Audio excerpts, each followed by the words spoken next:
આ વસ્તુ મારી જ છે એવો અધિકાર જ્યારે કોઈ વ્યક્તિ જમાવે તો એનું અજ્ઞાન કહેવાય. પણ આ વસ્તુ પર મારા ભાગ્યમાં છે જ્યાં સુધી મારી નગર પછી હું નહીં હોઉં પછી જે વસ્તુ જેની છે એની હશે એવો ભાવ લાગે તો એ ભક્તિ કહેવાય. ભગવાન મહારાજ નથી, ભગવાન તો સૌના છે. આપણી માટે એક છે પણ એની માટે તો અનેક છે.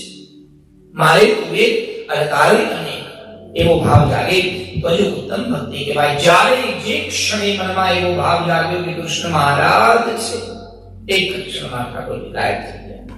પ્રભુ ગાયબ. બધી ગોપીઓ ચારે બાજુ જોવે, કૃષ્ણ મળે જ નહીં. ચારે બાજુ જોતા આમ ફરવા લાગ્યા.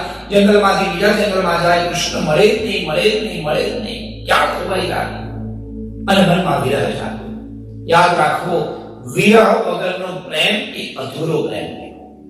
પ્રેમમાં જ્યારે વિરહ આવે તો એ પ્રેમની પૂર્તિ થાય. પ્રેમ પૂર્ણ ત્યારે બને જ્યારે મનમાં તાપ, વિરહનો તાપ આવે. ગોપિકાઓના પ્રેમને પૂર્ણ કરવા માટે ભગવાને વિરહનો તાપ આપ્યો.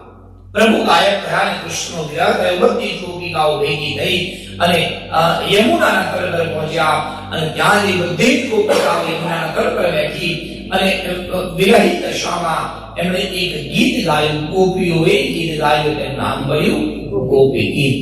અમારું શાસ્ત્ર કહે છે કે તમે ભક્તિ કરો, પણ જો તમે જોડે જોડે બીજા કોઈને ભક્તિ કરાવો તો એનું અડધું ફળ તમને મળે. બોલો જય શ્રી કૃષ્ણ. સુકેતુભાઈ કથાનું આયોજન કર્યું, પણ જેને સંભળાવ્યું, જેને કથા સાંભળી એને તો અડધું ફળ મળ્યું છે, અડધું એમને મળી ગયું. હું નથી કહેતો, તમે જપ કરો, અમારું શાસ્ત્ર કહે છે આપણે જપ કરીએ, આપણી સાથે સાથે બીજા કોઈને પણ જો કરાવડાવીએ.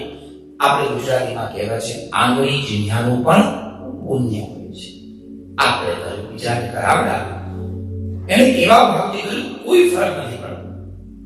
બહુ સાચું કહું, એક ખેડૂત જ્યારે ખેતર ખેડવા માટે જાય તો એ ખાલી બિયા નાખી દે છે. એક જગ્યાએ આંગળીથી ચેક નથી કરતા કે જમીન બરાબર છે કે નહીં, અહીંયા પથ્થરો છે. એ દાણા નાખ્યા છે. જમીનમાં દાણા નાખ્યા પછી દર અડધો કલાક કે 2 દિવસે ચેક નથી કરતા દાણો તૂટ્યો કે નહીં, ઉગ્યું કે નહીં, બસ મૂક્યા. સમય આવે ત્યારે પાણી છાંટી દે, પોતાનું ઘર. જે તારા ભાગ્યમાં હશે એ તારો ઉગશે અને